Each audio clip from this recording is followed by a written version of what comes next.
السلام علیکم۔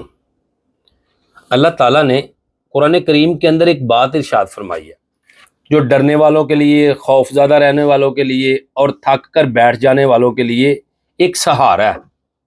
اللہ تعالیٰ نے فرمایا وَمَا تَشَاءُونَ إِلَّا أَن يَشَاءَ اللَّهُ رَبُّ الْعَالَمِينَ، تمہارے چاہنے سے کچھ بھی نہیں ہونا اگر اللہ نہ چاہے گا۔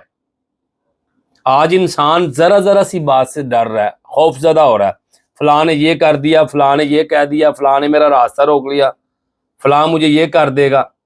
جبکہ نبی پاک صلی اللہ علیہ وآلہ وسلم نے جو نوجوان صحابہ کو نصیحتیں فرمائی ہیں نا، اس میں یہ بات شامل ہے کہ میرے صحابہ، اگر پوری دنیا اکٹھی ہو جائے تمہیں نقصان پہنچانے کے لیے نہیں پہنچا سکتی اگر اللہ نہ چاہے۔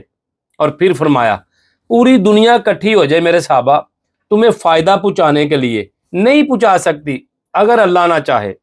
میرے بھائی، انسان سبب بن سکتا ہے مگر فیصلہ نہیں کر سکتا۔ حالات بدل سکتے ہیں مگر تقدیر کا مالک اللہ ہی ہے۔ بس ہمارا توکل ہونا چاہیے۔